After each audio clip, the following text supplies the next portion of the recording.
നല്ല നാടൻ രുചിയുള്ള ചിക്കൻ കൊണ്ടാട്ടം എല്ലാവരുടെയും ഫേവറേറ്റ് ആണല്ലേ. ഇപ്പോൾ ചിക്കൻ കൊണ്ടാട്ടത്തിൽ കുറച്ചുകൂടി ന്യൂ ജനറേഷൻ ടച്ചൊക്കെ വന്നിട്ട് കുറച്ച് സോസൊക്കെ ഡിപ്പ് ചെയ്തിട്ടുള്ള ഒരു സ്പെഷ്യൽ റെസിപ്പിയാണ് റെസ്റ്റോറൻറ്റിൽ മെയിനായിട്ട് ട്രെൻഡിങ് ആയിട്ടുള്ളത്.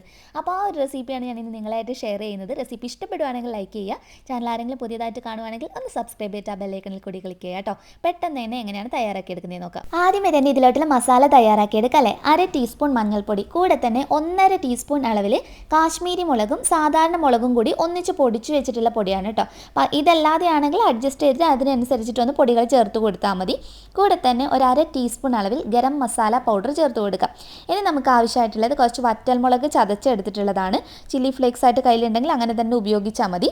കൂടെ തന്നെ 1 ടീസ്പൂൺ മുഴുവനായിട്ട് ഇഞ്ചിയും വെളുത്തുള്ളിയും കൂടി ഒന്ന് പേസ്റ്റ് പോലെ അരച്ച് വെച്ചിട്ടുള്ളതാണ്.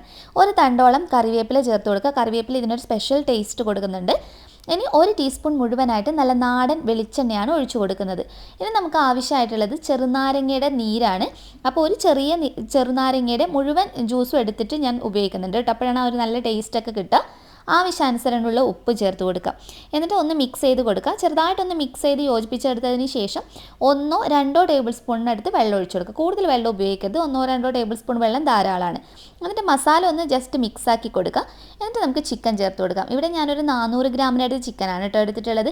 എല്ലോട് കൂടിയുള്ള ചിക്കൻ വെച്ച് ചെയ്യുമ്പോഴാണ് ഈ ഒരു റെസിപ്പി കഴിക്കാനൊക്കെ ശരിക്കും ഒരു ഡിഷ് കഴിക്കാൻ നല്ല ടേസ്റ്റ് ഉണ്ടാവും കേട്ടോ. അപ്പോൾ നിങ്ങൾക്ക് ബോൺലെസ് ആയിട്ട് വേണമെന്നുണ്ടെങ്കിൽ അങ്ങനെ ചെയ്തെടുക്കാം.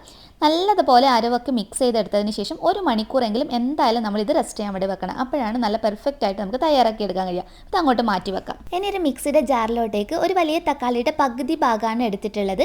അതുപോലെ തന്നെ കൂടെ നമ്മൾ ചേർത്ത് കൊടുക്കുന്നത് നമ്മുടെ പിരിയൻ മുളകാണ് ചേർത്ത് കൊടുക്കുന്നത്. നമ്മുടെ വറ്റൽ മുളകല്ല, പിരിയൻ മുളകാണ്. അതായത് ആ ഒരു നല്ല കളറും കാര്യങ്ങളൊക്കെ കിട്ടുന്നതിന് വേണ്ടി. എന്നിട്ടൊന്ന് അരച്ചെടുത്താൽ മതി. ഇതുപോലെ നമ്മളൊന്ന് അരച്ചെടുക്കണം. അപ്പോൾ നമ്മുടെ റോസ്റ്റിനാണെങ്കിൽ കാണാൻ നല്ലൊരു കളറും ഉണ്ടാകും. ഇനി നമ്മൾ ചെയ്യേണ്ടത്, നമ്മൾ ആ 1 മണിക്കൂറിന് ശേഷം ഇതൊന്ന് ചിക്കൻ ഫ്രൈ ചെയ്തെടുക്കാനുണ്ട്. ഒത്തിരി എണ്ണ ഉപയോഗിക്കരുത്. വെളിച്ചെണ്ണയിൽ ഫ്രൈ ചെയ്യുമ്പോഴാണ് ഇത് ശരിക്കും നല്ല ടേസ്റ്റ് ഉണ്ടാകുക. അപ്പോൾ ഞാനൊരു 3 ടേബിൾ സ്പൂണൊക്കെ എണ്ണ ഒഴിച്ചു കൊടുക്കുന്നുള്ളൂ കേട്ടോ. കൂടുതൽ എണ്ണയിൽ നമ്മൾ മുക്കി പൊരിക്കൊന്നും വേണ്ട. എന്നിട്ട് നമ്മൾ ഒരു സൈഡ് നമ്മൾ ഇതുപോലെ വെച്ച് കഴിഞ്ഞാൽ 2 മിനിറ്റ് നല്ല ഹൈ ഫ്ലെയിമിലിട്ടിട്ടൊന്ന് ചൂടാക്കി എടുത്തതിന് ശേഷം ഫ്ലെയിം കുറച്ച് വെച്ചിട്ട് തിരിച്ചിട്ട് കൊടുക്കുക. തിരിച്ചിട്ട് കഴിഞ്ഞാലും ഒരു 2 മിനിറ്റ് ഹൈ ഫ്ലെയിമിലിട്ടിട്ട് ഒന്ന് ചൂടാക്കി കൊടുക്കുക. എന്നിട്ട് വീണ്ടും നമ്മൾ മീഡിയം ഫ്ലെയിമിലിട്ടിട്ട് ചിക്കൻ കുക്ക് ചെയ്തെടുത്താൽ മതി. അപ്പോൾ ആ മീഡിയം ഫ്ലെയിമിലിടുന്ന സമയത്ത് ഒന്ന് അടച്ച് വെച്ച് കുക്ക് ചെയ്തെടുത്താൽ മതി കേട്ടോ. അപ്പോൾ 2 സൈഡും ഏകദേശം ഒരു 10 മിനിറ്റ് വെച്ച് കുക്ക് ചെയ്യുമ്പോഴത്തേക്കും നല്ല രീതിയിൽ ഈ ഒരു പാകത്തിന് നമുക്ക് റെഡിയായി കിട്ടും. ഇത് ഇവിടെ റെഡി ആയിട്ടുണ്ട്. ഒരു പ്ലേറ്റിനകത്തോട്ടേക്ക് മാറ്റി കൊടുക്കുക.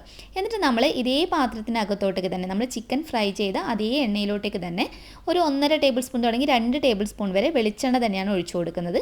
എന്നിട്ട് ഇതിനകത്തോട്ടേക്ക് നമ്മളൊരു 4 വറ്റൽമുളക്, ചിക്കൻ കൊണ്ടാട്ടത്തിൽ മെയിനായിട്ട് വറ്റൽമുളക് ചേർത്ത് കൊടുക്കും. പിന്നെ നല്ല സ്പൈസി ആയിട്ടുള്ളതാണ് ഈ ചിക്കൻ കൊണ്ടാട്ടം എന്ന് പറയുന്നത്. അപ്പോൾ എരിവ് നിങ്ങൾ നോക്കിയിട്ട് ചെയ്യാം കേട്ടോ. അപ്പോൾ ഇത് ഞാൻ ചെറുതായിട്ടൊന്ന് റോസ്റ്റ് ചെയ്തെടുത്തിട്ടുണ്ട്. അങ്ങോട്ട് മാറ്റാം. എന്നിട്ട് അതേ എണ്ണയിലോട്ടേക്ക് നമുക്ക് ചെറിയുള്ളിയാണ് വേണ്ടത്. ഏകദേശം ഒരു 25 ചെറിയുള്ളി ഞാൻ എടുത്തിട്ടുണ്ട്. കുറച്ച് വലുതായതുകൊണ്ട് ഞാനൊന്ന് മുറിച്ചു കൊടുത്തിട്ടുണ്ട്. നിങ്ങളുടെ കയ്യിലുള്ള ചെറിയുള്ളി ആണെങ്കിൽ അരിഞ്ഞിടേണ്ട ആവശ്യമൊന്നുമില്ല കേട്ടോ. എന്നിട്ട് നമ്മളിത് എണ്ണയിലിട്ടിട്ടൊന്ന് വഴറ്റിയെടുക്കണം. ചെറിയുള്ളിക്ക് പകരം ഈ ഒരു റെസിപ്പിയിൽ സാധാരണ നമ്മുടെ സവാള വെച്ച് ചെയ്ത് കഴിഞ്ഞാൽ ഒട്ടും തന്നെ ആ ഒരു ടേസ്റ്റ് നമുക്ക് കിട്ടില്ല കേട്ടോ. ഈ ഒരു ചിക്കൻ കൊണ്ടാട്ടത്തിന് പെർഫെക്റ്റ് ടേസ്റ്റ് കിട്ടണമെങ്കിൽ ചെറിയുള്ളി തന്നെ ഉപയോഗിക്കണം. അതുപോലെ ഇത് വഴറ്റിയെടുക്കുന്ന സമയത്ത് അത്യാവശ്യം ആ ഒരു ഗോൾഡൻ കളറിലൊന്ന് മുരിഞ്ഞ് വരുന്ന പാകത്തിന് തയ്യാറാക്കിയെടുക്കണം കേട്ടോ. കൂടെ തന്നെ ഇതിലോട്ടേക്ക് കുറച്ച് ഇഞ്ചിയും വെളുത്തുള്ളിയും പേസ്റ്റ് പോലെ അരച്ചെടുത്തിട്ടുള്ളതും ഒരു തണ്ട് കറിവേപ്പിലയാണ് ചേർത്ത് കൊടുത്തിട്ടുള്ളത്. ഇഞ്ചിയും വെളുത്തുള്ളിയും പേസ്റ്റ് 1 ടേബിൾ സ്പൂണൊക്കെ ചേർത്ത് കൊടുത്താൽ മതിയാകും. എന്നിട്ട് നല്ലതുപോലെ ഒന്ന് മിക്സ് ചെയ്ത് കൊടുത്തിട്ട് ഒന്ന് വഴണ്ട് വന്നതിന് ശേഷം ഇതിലോട്ടേക്ക് നമ്മൾ അരച്ച് വെച്ചിരിക്കുന്ന തക്കാളിയും മുളകും കൂടിയുള്ള ആ ഒരു മിക്സ് ഉണ്ടല്ലോ, അതൊന്ന് ചേർത്ത് കൊടുത്ത് ആവശ്യാനുസരണമുള്ള ഉപ്പ് കൂടി ചേർത്തിട്ട് ഒന്ന് മിക്സ് ചെയ്ത് കൊടുക്കുക. ചെറിയുള്ളിയായിട്ട് നല്ലതുപോലെ ഒന്ന് യോജിച്ച് വന്നതിന് ശേഷം അടച്ച് വെച്ചിട്ട് തക്കാളിയുടെ ആ ഒരു പച്ചമണം മാറി വരുന്ന രീതിയിൽ ഒന്ന് കുക്ക് ചെയ്തെടുക്കണം കേട്ടോ. പിന്നീട് നമ്മൾ ഫ്ലെയിം കുറച്ചിട്ട് നമ്മൾ പൊടികൾ ചേർത്ത് കൊടുക്കുകയാണ് വേണ്ടത്. അപ്പോൾ ഇത് നന്നായിട്ട് റെഡി ആയിട്ടുണ്ട്. ഇതിലോട്ടേക്ക് ഒരു 1/4 ടീസ്പൂൺ മഞ്ഞൾപ്പൊടി, കൂടെ തന്നെ 1 ടീസ്പൂൺ മുളക് പൊടി ചേർത്ത് കൊടുക്കാം. ഇതിലോട്ടേക്ക് മല്ലിപ്പൊടിയാണ് ചേർക്കുന്നത്. 1 ടീസ്പൂൺ അളവിലാണ് ചേർത്ത് കൊടുത്തിട്ടുള്ളത്. ഒരു 1/2 ടീസ്പൂൺ അളവിൽ ഗരം മസാല പൗഡർ ചേർത്തിട്ടുണ്ട്. അതുപോലെ നമ്മുടെ വറ്റൽമുളക് ചതച്ചത് 1 ടീസ്പൂൺ മുഴുവനായിട്ട് ചേർക്കാം. അപ്പോൾ അതിൽ കൂടുതൽ വേണം, അതിനേക്കാളും സ്പൈസി, ഇത് അത്യാവശ്യം നല്ല സ്പൈസിയാണ് കേട്ടോ. ഇതിനേക്കാളും സ്പൈസി ആയിട്ട് വേണമെന്നുണ്ടെങ്കിൽ അതിനനുസരിച്ച് വറ്റൽമുളകിൻ്റെയും മുളക് പൊടിയുടെയൊക്കെ അളവിൽ മാറ്റം വരുത്താം. പൊടികളുടെയൊക്കെ ഒരു പച്ചമണം മാറി വരുന്ന രീതിയിൽ എണ്ണയിലിട്ട് വഴറ്റിയതിന് ശേഷം നല്ല ചൂടുള്ള വെള്ളം 1/4 കപ്പാണ് ഒഴിച്ചു കൊടുക്കുന്നത്. വെള്ളത്തിൻ്റെ അളവ് കൂടി പോകരുത്. ഇത് കുറച്ച് ഡ്രൈ ആയിട്ട് ഇരിക്കുമ്പോഴാണ് ടേസ്റ്റ് ഉണ്ടാകുക.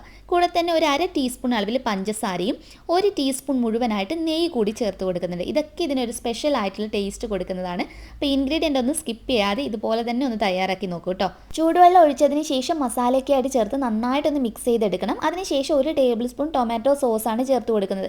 ഇത് തികച്ചും ഓപ്ഷണലാണ് കേട്ടോ. നമ്മൾ ഓൾറെഡി തക്കാളിയുടെ ഒരു പേസ്റ്റ് ഇതിനകത്ത് ചേർത്തിട്ടുണ്ട്.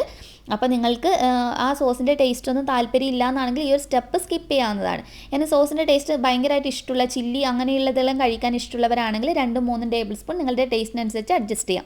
സോസ് ചേർത്താൽ നന്നായിട്ടൊന്ന് മിക്സ് ചെയ്ത് കൊടുത്തിട്ട് ഒരു 1/2 ടീസ്പൂൺ അളവിൽ കുരുമുളക് പൊടി കൂടി ചേർത്ത് കൊടുക്കുക.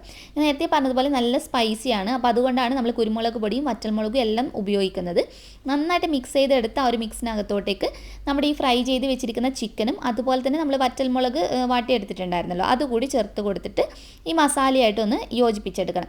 അപ്പോൾ ഇനി നമ്മൾ ചെയ്യേണ്ടത് ഒരു മീഡിയം ഫ്ലെയിമിലിട്ടിട്ട് ആദ്യത്തെ ഒരു കുറച്ച് സമയം ഒരു 2 മിനിറ്റ് മീഡിയം ഫ്ലെയിമിലിട്ടിട്ട് നമ്മൾ നന്നായിട്ടൊന്ന് മിക്സ് ചെയ്തെടുക്കുക. പിന്നെ അടുത്ത ഒരു 2-3 മിനിറ്റെങ്കിലും നല്ല ഹൈ ഫ്ലെയിമിലിട്ടിട്ട് തന്നെ നമ്മൾ ഈ ചിക്കനെ ഇതുമായിട്ട് മിക്സ് ചെയ്തെടുക്കണം. അപ്പോഴത്തേക്കും ഇതിൻ്റെ ആ ഒരു കളറൊക്കെ മാറിയിട്ട് ഒരു നല്ലൊരു ബ്ലാക്ക് കളറിലോട്ടേക്ക് നന്നായിട്ട് കണ്ടില്ല ഈ ഒരു കളറിലോട്ടേക്ക് മാറും. അപ്പോൾ നല്ലതുപോലെ റെഡിയായി കിട്ടിയിട്ടുണ്ട്. നമുക്ക് ഫ്ലെയിം ഓഫ് ചെയ്തിട്ട് ഇനി സെർവ് ചെയ്യാവുന്നതാണ്. അപ്പോൾ ഈ ഒരു ചിക്കൻ കൊണ്ടാട്ടം എപ്പോഴും നല്ല ഡ്രൈ ആയിട്ട് സെർവ് ചെയ്യുമ്പോഴാണ് നമ്മൾ ഹോട്ടലിനൊക്കെ കിട്ടുന്ന ആ ഒരു സ്റ്റൈൽ സെർവ് ചെയ്യുമ്പോഴാണ് കഴിക്കാൻ നല്ല ടേസ്റ്റ്. ചപ്പാത്തിയുടെയും പൊറോട്ടയുടെ കൂടെയൊക്കെ നല്ല കോമ്പിനേഷനാണ്. എല്ലാവരും ഒന്ന് ട്രൈ ചെയ്ത് നോക്കിയിട്ട് നിങ്ങളുടെ ഫീഡ്ബാക്ക് അറിയിക്കാൻ മറക്കരുത് കേട്ടോ. നെക്സ്റ്റ് വീഡിയോയിൽ ഇനിയും നല്ലൊരു വെറൈറ്റി ഡിഷ് കാണാം. അതുവരെ ടേക്ക് കെയർ. Bye bye.